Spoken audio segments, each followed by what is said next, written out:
The Ottoman Constitution of 1876 was the first constitution of the Ottoman Empire, written by members of the young Ottomans, particularly Midhat Pasha, during the reign of Sultan Abdul Hamid II. The constitution was only in effect for 2 years, from 1876 to 1878, in a period known as the First Constitutional Era. Later it was put back into effect after the 1908 Young Turk Revolution, initiating a period known as the Second Constitutional Era. In the course of their studies in Europe, some members of the new Ottoman elite concluded that the secret of Europe's success rested not just with its technical achievements but also with its political organizations. Moreover, the process of reform itself had imbued a small segment of this elite with the belief that constitutional government would be a desirable check on autocracy and provide them with a better opportunity to influence policy. Sultan Abdulaziz's chaotic rule led to his deposition in 1876 and, after a few troubled months, to the proclamation of an Ottoman constitution that the new Sultan, Abdul Hamid II, pledged to uphold. Background: the Ottoman constitution was introduced after a series of reforms were promulgated in 1839 during the Tanzimat Era. The goal of the Tanzimat Era was to reform the Ottoman Empire under the guidance of Westernization. In the context of the reforms, Western-educated Armenians of the Ottoman Empire drafted the Armenian National Constitution in 1863. The Ottoman Constitution of 1876 was under direct influence of the Armenian National Constitution and its authors. The Ottoman Constitution of 1876 itself was drawn up by Western-educated Ottoman Armenian Krikorodian, who was the advisor of Midhat Pasha. It is important to discuss first the beginning of attempts at reform within the empire. Under the reign of Sultan Selim III, there was a vision of actual reform. Selim tried to address the military's failure to effectively function in battle. Even the basics of fighting were lacking, and military leaders lacked ability to command. Eventually his efforts led to his assassination by the Janissaries. This action led to Mahmud II becoming Sultan. Mahmud can be considered to be the first real Ottoman reformer, since he took a substantive stand against the Janissaries by removing them as an obstacle. This led to what was known as the Tanzimat Era, which lasted from 1839 to 1876. This era was defined as an effort of reform to distribute power from the Sultan to the newly formed government led by a parliament. These were the intentions of the Sublime Porte, which included the newly formed government. The purpose of the Tanzimat Era was reform, but mainly to divert power from the Sultan to the Sublime Porte. The first indefinable act of the Tanzimat period was when Sultan Abdülhamid I issued Edict of Gülhane. This document or statement expressed the principles that the liberal statesman wanted to become an actual reality. The Tanzimat politicians wanted to prevent the empire from falling completely into ruin. During this time the Tanzimat had 3 different sultans: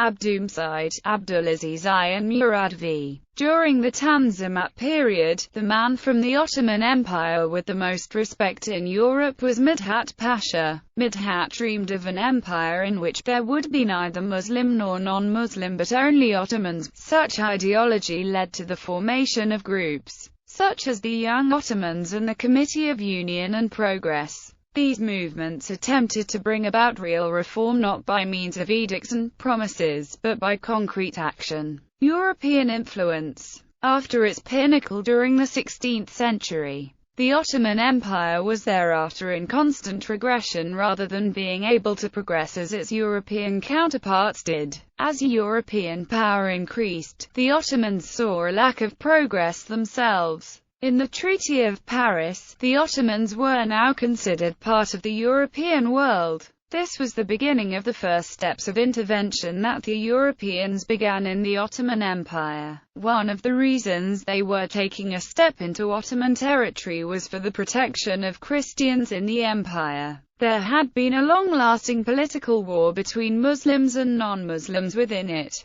This was the focal point for the Russians to interfere, and the Russians were perhaps the Ottomans' most disliked enemy. The Russians looked for many ways to become involved in political affairs, especially when unrest in the empire reached their borders. The Russians and Ottomans went to war on numerous occasions for different reasons. The Ottomans saw the Russians as their most fierce enemy and not one to be trusted. Framework. After Sultan Murad was removed from office, Abdul Hamid II became the new sultan. Midhat Pasha was afraid that Abdul Hamid would go against his progressive visions. Consequently, he had an interview with him to assess his personality and to determine if he was on board. The constitution proposed a bicameral parliament, the General Assembly, consisting of the Sultan-selected Senate and the generally elected Chamber of Deputies. There were also elections held every 4 years to keep the parliament changing and to continually express the voice of the people. This same framework carried over from the constitution as it was in 1876 until it was reinstated in 1908.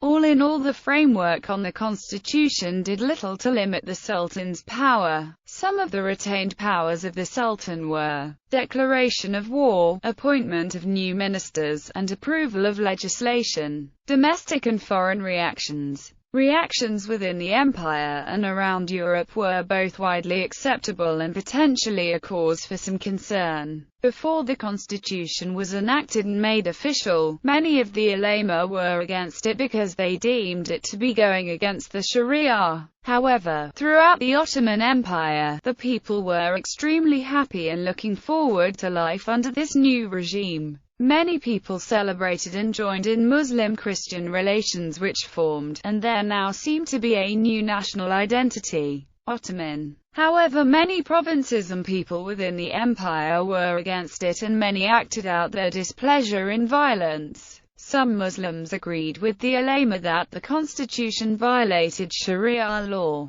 Some acted out their protests by attacking a priest during Mass. Some of provinces referred to in the constitution were alarmed, such as Romania, Scutari and Albania, because they thought it referred to them having a different change of government or no longer being autonomous from the empire. Yet the most important reaction, only second to that of the people, was that of the Europeans. Their reactions were quite to the contrary from the people. In fact, they were completely against it, so much so that England was against supporting the Sublime Porte and criticized their actions as reckless. Many across Europeans saw this constitution as unfit or a last attempt to save the empire. In fact, only 2 small nations were in favor of the constitution, but only because they disliked the Russians as well. Others considered the Ottomans to be grasping for straws in trying to save the empire. They also labeled it as a fluke of the Sublime Porte and the Sultan. Second Constitutional Era. The constitution was put back into effect in 1908 as Abdul Hamid II came under pressure, particularly from some of his military leaders. Abdul Hamid II's fall came as a result of the 1908 Young Turk Revolution, and the Young Turks put the 1876 constitution back into effect.